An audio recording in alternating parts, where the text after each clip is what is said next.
State judiciary. So state judiciary, Article 214 provides that there shall be high court for each state. However, Article 231, one of the parliament can establish by law a common high court. There is a concept of common high court for two or more states or for two or more states and union territory. There are 24 high courts in India. Out of them, 3 are common. Punjab and Haryana High Court. Punjab and Haryana High Court is one of them. तो जो article 214 है, इस article के आधार के ऊपर हर एक state में, और वर्ड नोट कीजिए, ही इज क्लियरली रिटन शैल. शैल का मतलब यहाँ पे ये है, it is mandatory for every state to have high court. It is mandatory for every state to have high court. And the next part,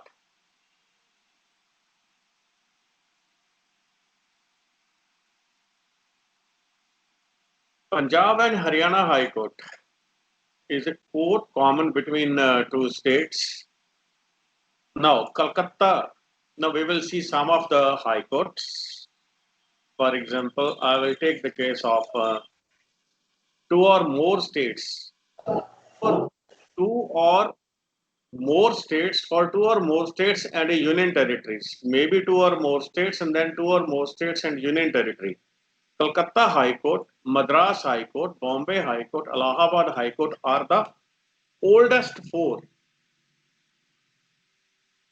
Note this line. They are the oldest four high courts in India. Among the four high courts, Calcutta High Court is the oldest high court. Calcutta High Court is the oldest high court, no doubt. Calcutta High Court is the oldest high court. It was established in 1862. It was established in 1862. Yes. Now you should carefully note one point, that under Regulating Act, centralization was completed and High Court of Calcutta was made Supreme Court. So you should not confuse with that case. So in that case it was Supreme Court. Here it is the High Court. Parliament may by law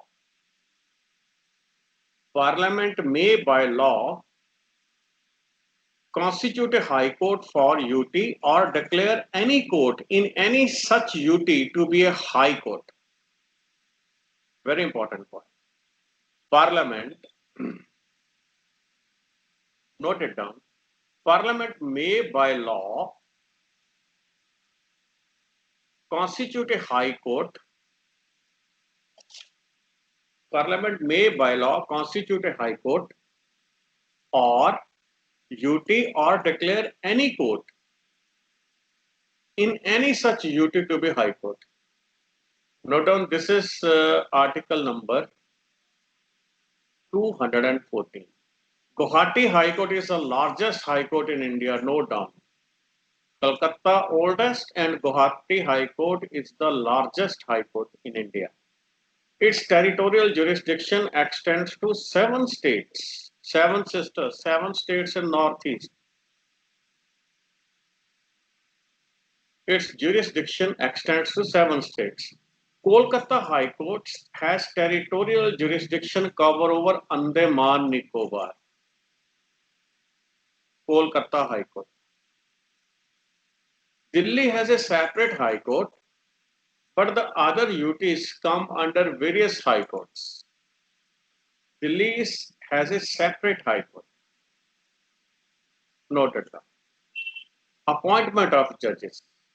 Article 217 provides that every judge of a high court shall be appointed by a president. So he is appointed by a president. Normal principle is your appointing authority is your removing authority. Exception is Public Service Commission, State Public Service, members of State Public Service Commission or chairman of State Public Service Commission. President appoints Chief Justice of High Court after consultation with Chief Justice of India and Governor of the state concerned. In case of appointment of other judges of High Court, he may consult Chief Justice of High Court. For example, first, when he has to appoint a Chief Justice of High Court, in that case, he will consult Chief Justice of India. Note it down. He will consult Chief Justice of India and the Governor of the state, and not the Chief Minister, noted down, of the state concerned. In case of appointment of other judges of High Court, he may consult Chief Justice of High Court concerned. For Chief Justice of High Court, consultation may take place with Chief Justice of India. Word India is very important. And of the High Court, Chief Justice of the High Court concerned may be consulted. The strength of the High Courts is not same. The re-presidential reference case, popularly known as appointment and transfer of judges case, Supreme Court held that the Chief Justice of India should consult a collegium of two senior-most judges of Supreme Court for the appointment of a judge of Supreme Court or High Court. Now, this is a very important.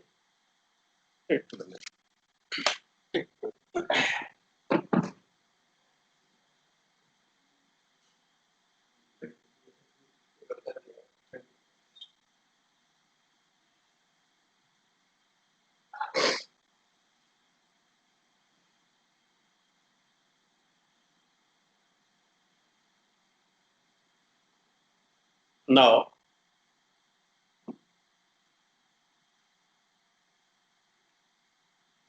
the strength of the judges of High Court is not the same. Now, this collegium system reduces the possibility of political interference.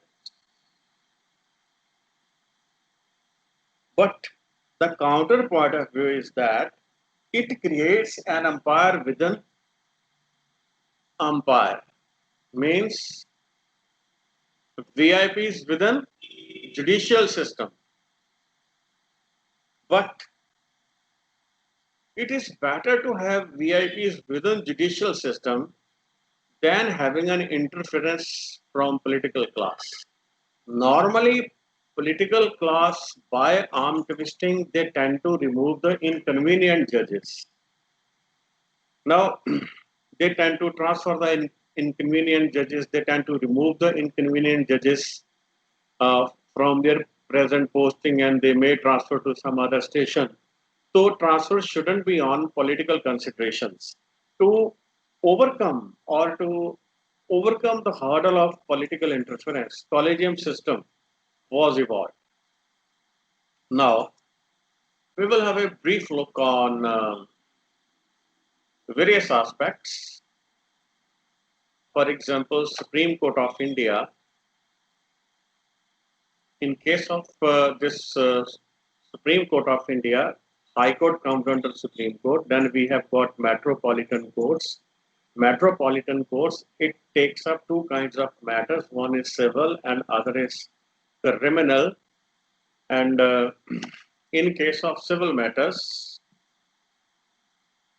metropolitan courts, we have got this civil matters, civil cases, and then here we have got criminal cases. And civil cases, there are city council courts below the main civil courts, and there are courts of smaller causes.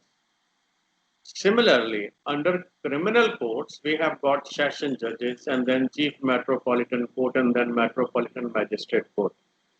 And geographically, a state is divided into various districts and metropolitan cities. So we have dealt with the issue of metropolitan cities here. We have dealt with this case. And now we shall be doing this district and session judges court. So these are the courts at district level. Now again, there is a broad division of civil cases and criminal cases.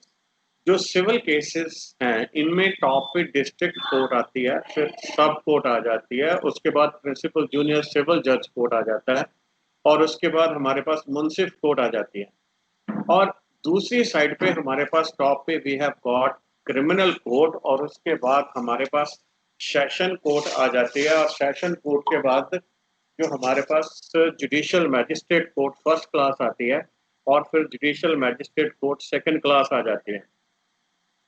और ये हमारे पास एक broad जो हमने structure इसको पहले study किया हुआ है, जो हमारा पहले वाला टेबल था that was better than this. तो ये थोड़ा सा यहाँ पे कन्वीनियंट नहीं है, it is visible but not that accurate. Now let us move to the next place, jurisdiction of High Court. High Court is having these four kinds of main jurisdiction. One is original jurisdiction. In original jurisdiction, cases the applicant can directly go to High Court, does not require to raise an appeal. It is mostly applicable to cases related to state legislative assembly, marriages, enforcement of fundamental rights, and transfer of cases from other courts. Original jurisdiction, case directly comes to the High Court. Case can directly come to the High Court in case of marriages, in case of state legislative assembly related matters, and then fundamental rights. And cases can also be transferred from one court to the other court for some reasons. And the next is appellate jurisdiction, means this is the jurisdiction where cases come by appeal. This is for cases where people have risen a complaint about a review of the judgment given by the district level or subordinate court of that territory, civil jurisdiction. That this includes orders and judgments of the district court, civil district courts, and subordinate courts. And then criminal jurisdiction. This includes judgments and the orders of session court and additional session court. अब इसको अगर plain language में हमने put up करना हो तो एपलाटी jurisdiction में क्या है, जो लोअर कोर्ट्स हैं उनके डिसीजंस के खिलाफ अपील आती है हाई कोर्ट में, और जो हाई कोर्ट की जुरिस्डिक्शन है ये दो हिस्सों में बांटी हुई है। एक तो सिविल जुरिस्डिक्शन, और इसमें क्या होता है जो लोअर कोर्ट्स हैं जैसे आपकी डिस्ट्रिक्ट कोर्ट्स हैं, लेबर कोर्ट्स हैं, या आपका कुछ हमारे पास फैमिली कोर्ट्स हैं, उससे कोई अपील आ जाती है या किसी एडमिनिस्ट्रेटिव ट्रिब्यूनल से अपील हाई कोर्ट में आ जाती है, तो वो सारे केसेस जो लोअर कोर्ट्स में ओरिजिनेट होते हैं और वहां पे फैसला हो जाता है और वहां पे फैसला होने के बाद उस फैसले के खिलाफ जो रिट है that comes in high court. तो अगर इसी स्ट्रक्चर को देखें, यहां पे कोई फैसला हुआ, जहां पे कोई फैसला हुआ हमारे पास, if I take this point, यहाँ पे हमारे पास कोई फैसला हुआ तो ये ऊपर यहाँ पे हाई कोर्ट में इस फैसले के खिलाफ रिट जाएगी। दैट केस में बी सिविल और it can also be criminal. दोनों केसेस में जो अपील है ये हाई कोर्ट में लाई करती है। ये तो था डिस्ट्रिक्ट एंड सेशन कोर्ट के केसेस में। On the same lines in metropolitan courts we have got civil and criminal cases, and appeal against the decisions in civil cases also lie in high court, and appeals against the decisions of criminal court also lie in high court. And the next point is power of superintendence. तो अब अगर हम high court को देखें, high court के नीचे ये सभी कोर्ट्स आते हैं, district and session court, metropolitan court, और एक हमारे पास फैमिली कोर्ट्स आ जाती हैं, लेबर लॉज आ जाते हैं, कई ट्रिब्यूनल्स आ जाते हैं, जैसे हमारे पास इनकम टैक्स ट्रिब्यूनल आ जाता है, और उसके बाद हमारे पास मोटर व्हीकल एक्ट के अंडर ट्रिब्यूनल आ जाते हैं, ग्रीन ट्रिब्यूनल आ जाता है, और कई तरह के ट्रिब्यूनल इसके नीचे काम करते हैं। और उन सभी जो वो सभी जो ट्रिब्यूनल्स हैं और जो मेट्रोपॉलिटन कोर्ट्स हैं और जो डिस्ट्रिक्ट एंड सेशन कोर्ट्स हैं, इनमें जो अपॉइंटमेंट एरा वगैरह का काम है, या इनमें इनकी जो सुपरविजन है, इनकी जो इंस्पेक्शंस हैं, ईयरली इंस्पेक्शंस हैं और पेरियोडिक इंस्पेक्शंस हैं, ये सारा काम हाई कोर्ट के जजेस करते हैं। तो यहाँ पे देखें तो हमारे पास क्या है,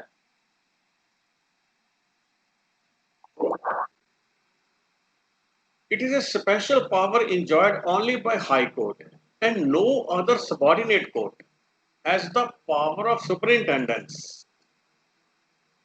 Under this, the High Court holds the right to order its subordinate offices and courts the way of maintaining records.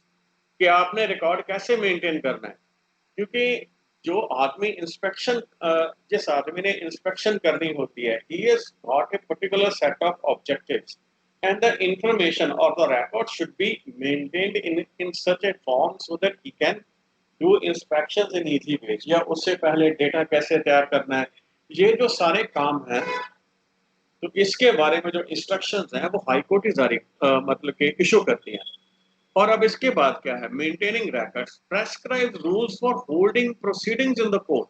Court में प्रोसीडिंग कैसे करनी है, जैसे देखिए अब हमारे पास कोविड-19 चल रहा है, तो कोविड-19 में जो हमारी हाई कोर्ट थी उसने इंस्ट्रक्शंस कर दी कि आपने जो मतलब कि जो स्टैंडर्ड ऑपरेटिंग प्रोसीजर है, एसओपी है, वो कोर्ट का क्या होगा, और कोर्ट काम करेंगे, कितने दिन काम करेंगे, जजेस कैसे काम करेंगे, all these basic issues they are dealt with by the high court for all the courts which are which work under the high court. और जैसे हमारे पास also settle the fees paid to the sheriff, clerks, officers and legal practitioners. तो ये तो हमारे पास power of सुपरिंटेंडेंस हो गई, और लास्ट पावर हमारे पास रहेगी court of record. It involves recording the judgments. जो कोर्ट की जजमेंट्स है ये रिकॉर्ड होती हैं, प्रोसीडिंग्स जो कोर्ट की होती हैं वो रिकॉर्ड होती हैं, and acts of high court for perpetual memory. जो हाई कोर्ट की जजमेंट्स आती हैं वो रिकॉर्ड होती हैं, उसकी प्रोसीडिंग्स रिकॉर्ड होती हैं।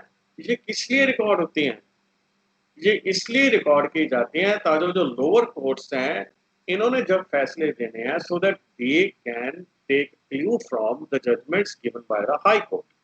तो और अब एक बात और इम्पोर्टेंट है, these records cannot be further questioned in any court। तो इसको किसी और कोर्ट में क्वेश्चन नहीं किया जा सकता।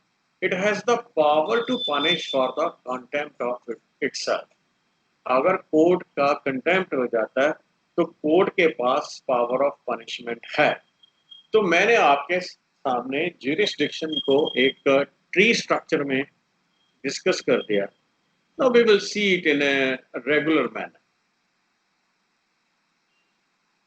तो हम बात कर रहे थे कॉलेजियम सिस्टम की।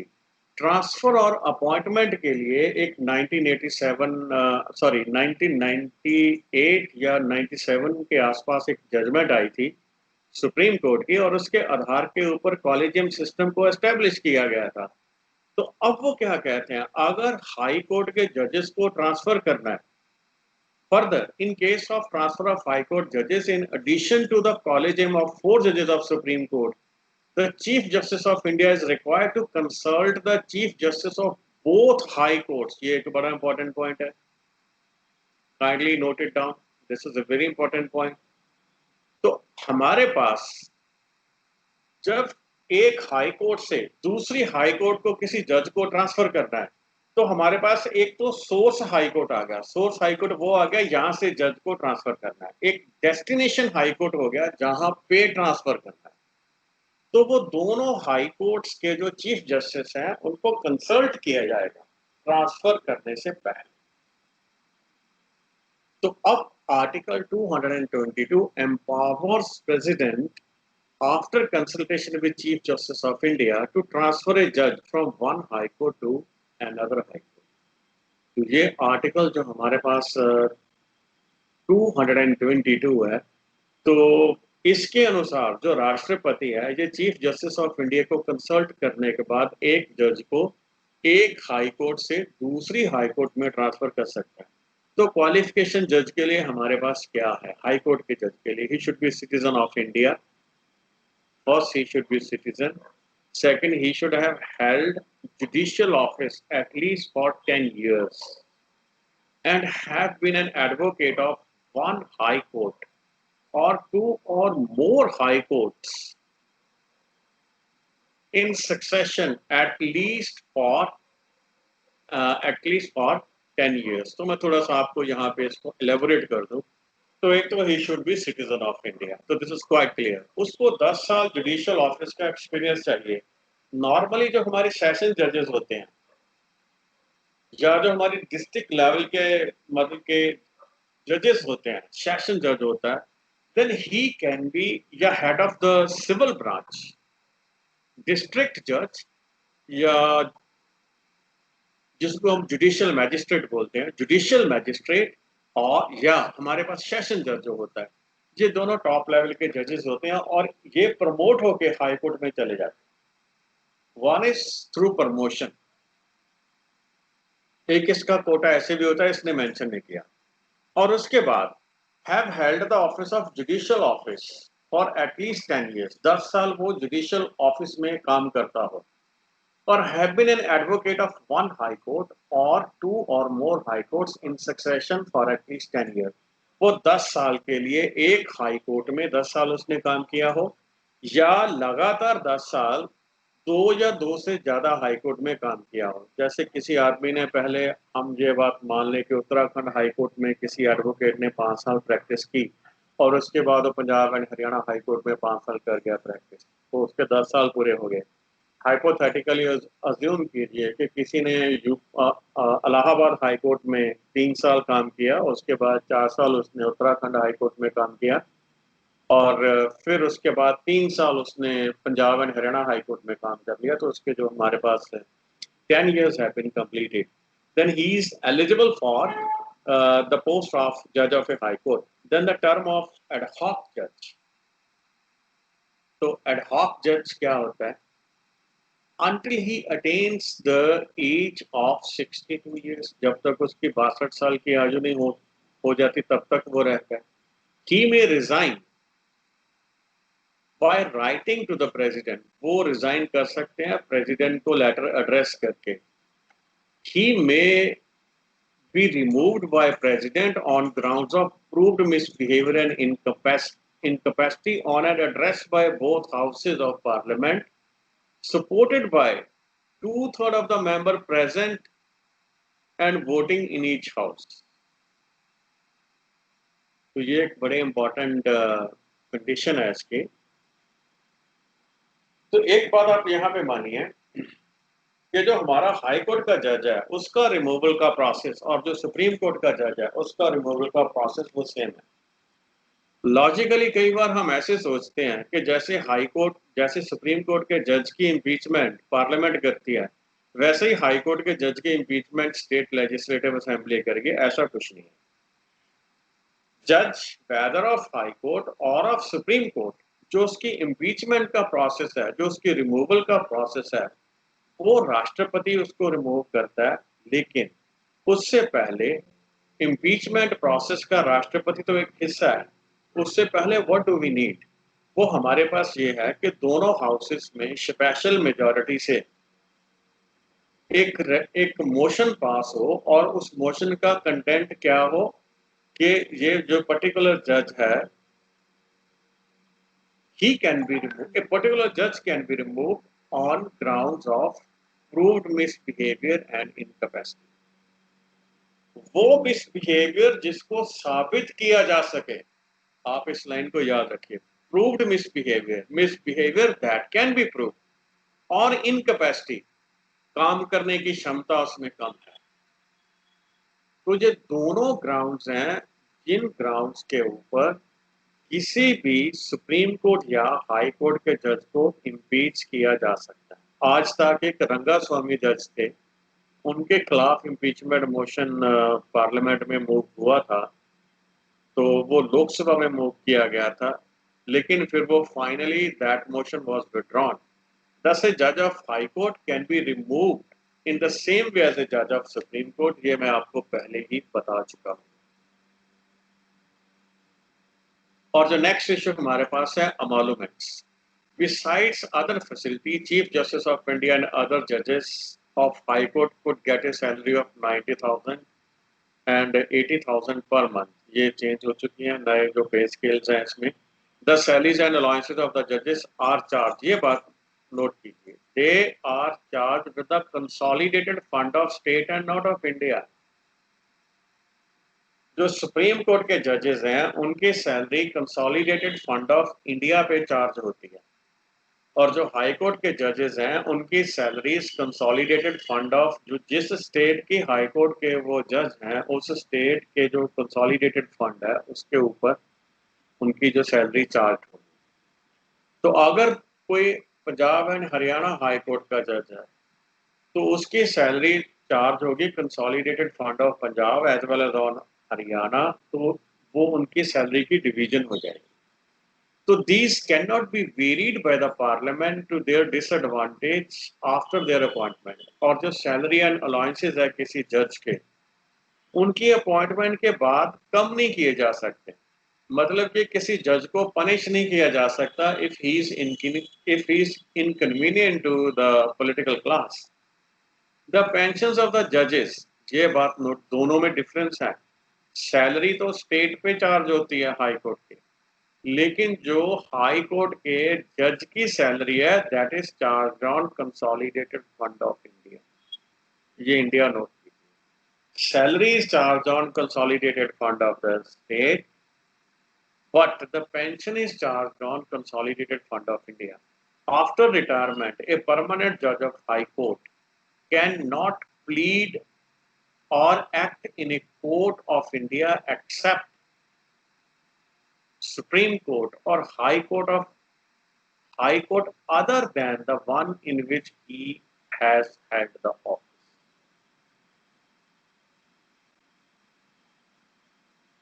तो एक टर्म इसमें प्लीड भी याद रख लीजिए, कोई भी जो जज है ये जिस स्टेट में जिस हाई कोर्ट का जज रहा है उस स्टेट में वो एज एन एडवोकेट या किसी का केस प्लीड नहीं कर सकता, किसी और स्टेट में या किसी और कोर्ट में वो कर सकता है। और उसके बाद jurisdiction of high court, broadly हमने इसको एक बार देख लिया। तो first jurisdiction of high court is original jurisdiction. It means that power of High Court to hear disputes in first instance, not by way of appeal. Appeal के बाद case नहीं आता, सीधा हाई कोर्ट में केस आता। तो इसमें कौन से matters of admiralty, will, marriage, divorce, company laws and contempt of court. Disputes relating to the election of member of parliament and state legislature। तो इलेक्शन के डिस्प्यूट्स हैं जो member of parliament and state legislature, उनके जो सारे high court में आते हैं। रिगार्डिंग रेवेन्यू मैटर्स और एनेक्ट ऑर्डर्ड और done in the revenue collection. Enforcement of fundamental rights की एनफोर्समेंट में, ठीक है। Cases ordered to be transferred from subordinate court, subordinate court से कोई केस है उसको हाई कोर्ट में कॉन्स्टिट्यूशन की इंटरप्रिटेशन के लिए लाया जा सकता है। और एक मैं बात बता दूं, आर्टिकल 232 के अंडर जो फंडामेंटल राइट्स के केस में रिट इशू करने की ताकत है वो हाई कोर्ट की सुप्रीम कोर्ट से ज्यादा वाइडर पावर है, because Supreme Court can issue writs only in case of the violation of fundamental rights, while High Court can issue writs in case of violation of fundamental rights, as well as in case of, as well as otherwise, means as well as in other cases. Now, the four high courts have original civil jurisdiction. थोड़ा सा difference है. They have got original civil jurisdiction in cases of higher values, cases of higher value. जो civil cases हैं, civil suits हैं जिसमें बहुत ज्यादा पैसा है, उन्होंने ऐसे कर लिया होगा कि अगर कोई सिविल सूट है उसमें एक खास अमाउंट तक अगर मनी इन्वॉल्व है, then the case can be filed in a district court or in a lower court. But if a case involves money much more than a particular amount, then the case will originate only in high court. तो ये हमारे पास कलकत्ता, बॉम्बे, मद्रास और Delhi high court का case है. Now writs under article, तो ये तो हमने इसकी ओरिजिनल ज्यूरिसडिक्शन कर ली. जो नेक्स्ट हमारे पास है that is writ jurisdiction.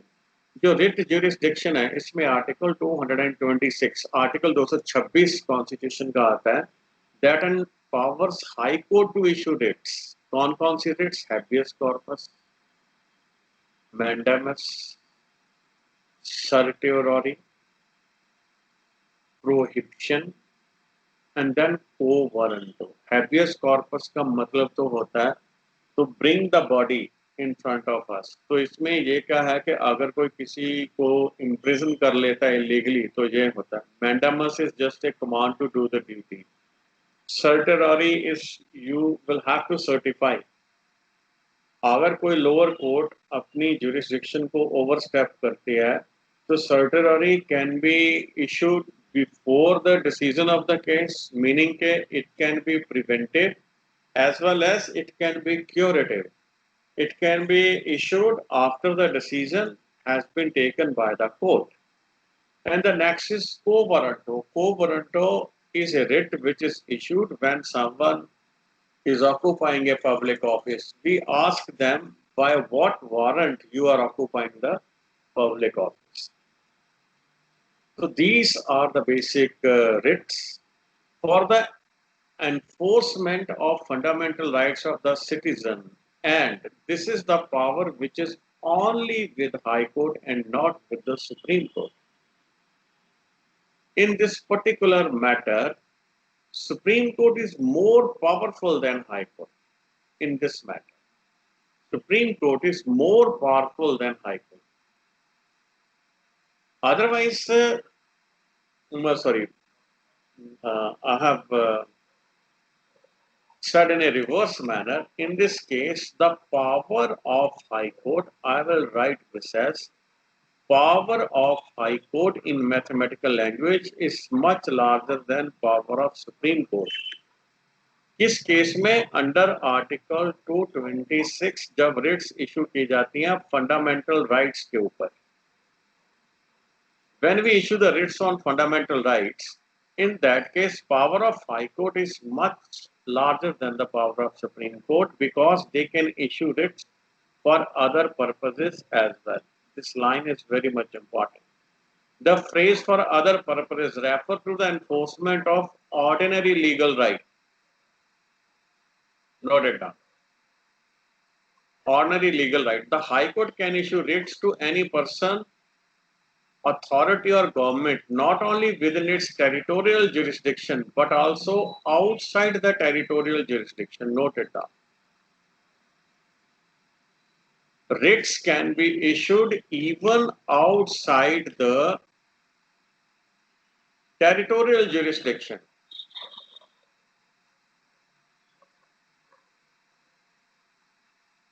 High Court can issue writs to any person or authority and government not only within its territorial jurisdiction but also outside its territorial jurisdiction if the cause of action arises within its territorial jurisdiction. The writ jurisdiction of High Court under Article 226 is not exclusive,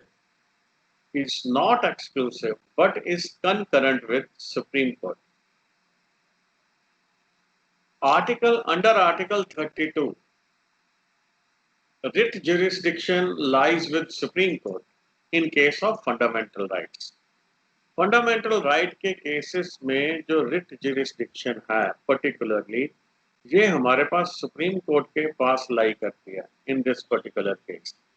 तो under article 32 writ jurisdiction lies with Supreme Court. Under Article 226 writ jurisdiction lies with High Court. It means that when fundamental rights of its citizens are violated, the aggrieved party has the opinion of moving either, उसके पास option है, he has option for moving where? To High Court as well as to Supreme Court.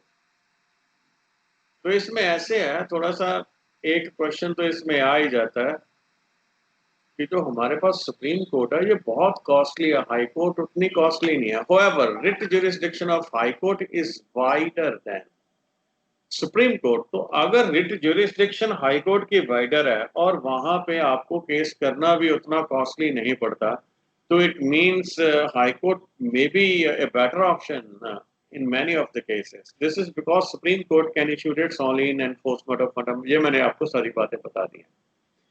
तो अब एप्लाटी jurisdiction, एप्लाटी का मतलब होता है जब case आता है after an appeal.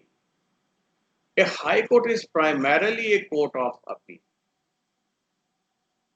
It hears appeals against the judgment of subordinate courts functioning in its territorial jurisdiction.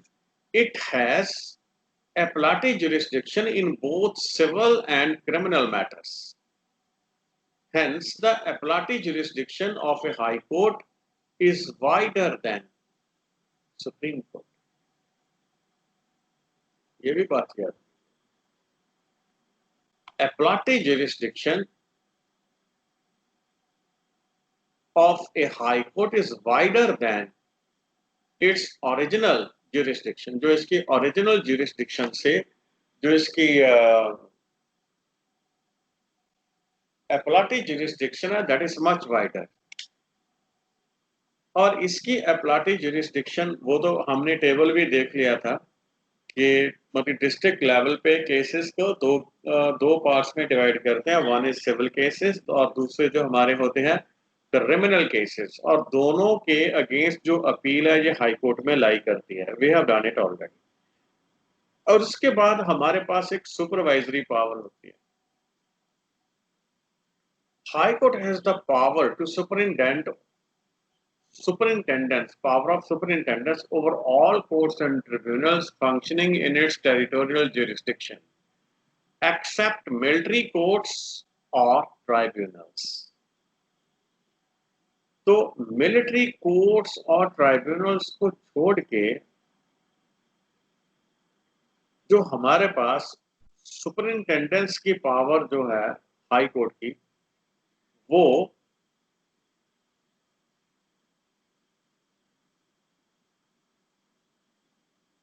इसके पास ही लाई करती है. A high court has the power of superintendence over all courts and tribunals functioning in its territorial jurisdiction, except military courts और some particular tribunals जो होते हैं, वो जब tribunal form होता है तो उसमें आपके पास उसकी फॉर्मेशन में एक क्लास आती है कि अगर इसके डिसीजन के खिलाफ जो केसेस हैं वो हाई कोर्ट में लाई करेंगे या सुप्रीम कोर्ट में लाई करेंगे. तो thus it may call for returns from them, make and issue general rules. हाँ, जो रिटर्न्स होती हैं कि आप हमें आपकी परफॉर्मेंस रिटर्न्स भेजिए, और उसके बाद उनके लिए जनरल रूल मेक कर सकते हैं. Prescribe forms for regulating and practice and proceedings of them. Prescribes forms in which books, entries and accounts are to be kept by them. तो जो उनकी बुक्स हैं या एंट्रीज हैं और जो अकाउंट्स हैं ये कैसे मेंटेन किए जाएंगे. Settle fees payable to them, to sheriff, clerks, officers and legal practitioners. The power of superintendents of High Court is very broad because it extends to all courts and tribunals whether they are subject to appellate jurisdiction of High Court or not. So it extends to all courts and tribunals.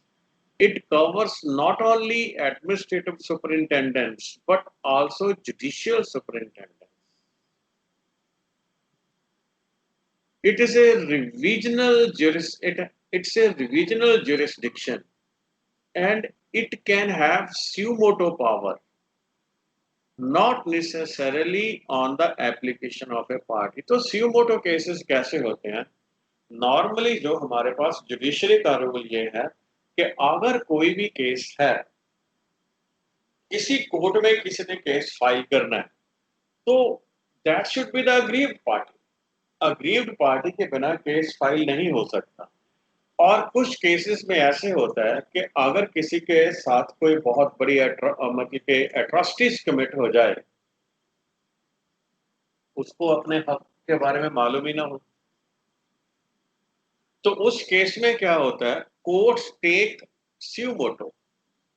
जैसे एक बार बठिंडा के पास एक particularly class की ladies थी जो चोरी करने का काम करती थी.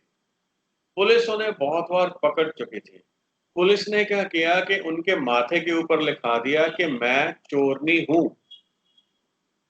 तो सुप्रीम कोर्ट ने इसका जो था बड़ा हार्श व्यू लिया. ये मीडिया में न्यूज आई थी और मीडिया की न्यूज को ही सुप्रीम कोर्ट ने रिट बना के, न sorry, high court of Punjab, high court ने रिट बना के स्यूमोटो केस लेके तो उस केस को इन्होंने प्रोसीड कर दिया था.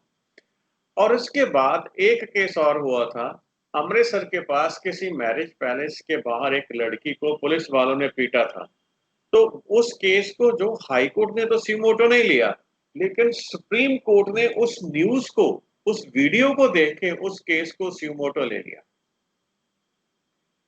तो अब हमारे पास ये एक बेसिक स्ट्रक्चर है, आप इसे देख लीजिए. सुप्रीम कोर्ट जो है ये क्या काम करती है. Supreme court, its decisions are not binding on are binding on all courts. इसके फैसले सभी कोर्ट्स के ऊपर जो है वो बाइंडिंग होते हैं. और दूसरा, कैन ट्रांसफर जजेस ऑफ हाई कोर्ट, ये हाई कोर्ट के जजेस की ट्रांसफर भी कर सकते हैं. Can move cases from any court to itself, किसी भी कोर्ट के आगे अगर कोई केस है वो सुप्रीम कोर्ट अपने पास उस केस को ले सकती है.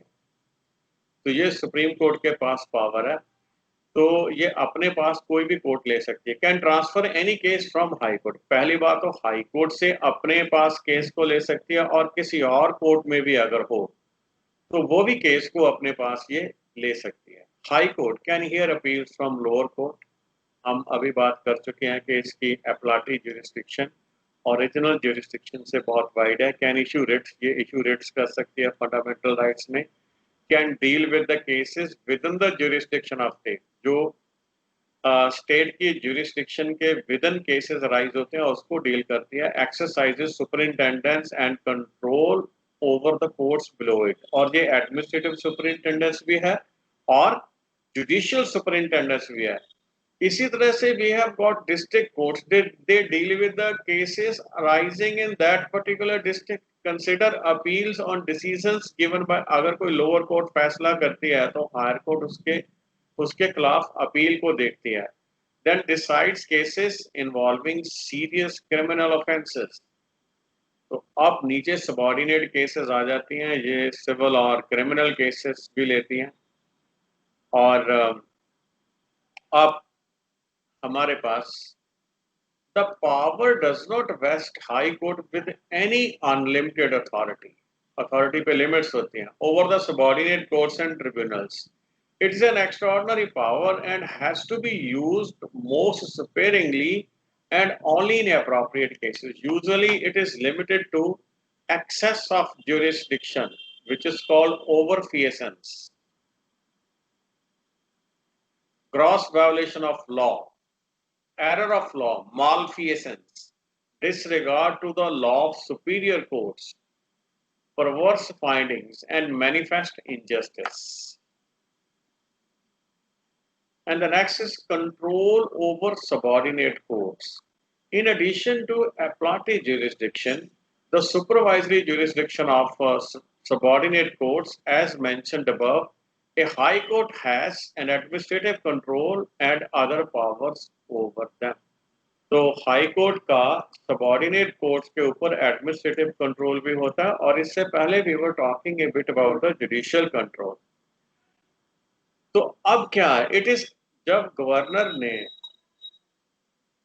It is consulted by governor in matters of appointment post. District जज की जब अपॉइंटमेंट करनी है, उसकी पोस्टिंग करनी है या उसकी प्रमोशन करनी है, तब गवर्नर हाई कोर्ट को कंसल्ट करता है.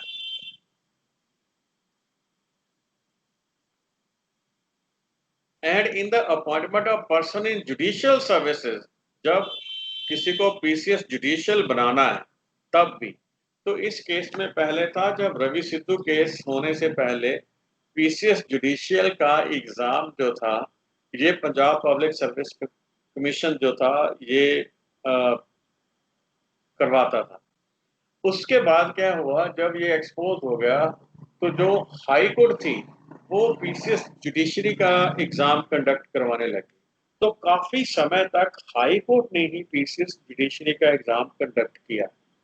तो अपॉइंटमेंट के मैटर्स में ये सारे मामले, अगर ये ऐसी चीज देखते हैं कि there is a bungling in the system, then they can even withdraw the process of conducting the test or the examination for the selection of judicial officers. So it deals with the matter of posting, promotion, grant of leave. ये एक बात, posting का matter, promotion का, leave का matter, transfer का matter और disciplinary action against the members of judicial services of state other than district जजेस. District जज के नीचे जो बाकी जजेस काम करते हैं, उनकी पोस्टिंग, प्रमोशन, उनको छुट्टी देना, उनकी ट्रांसफर्स या उनके खिलाफ कोई अनुशासनिक कार्रवाई करनी है, तो ये सारा काम जो है हाई कोर्ट के पास है.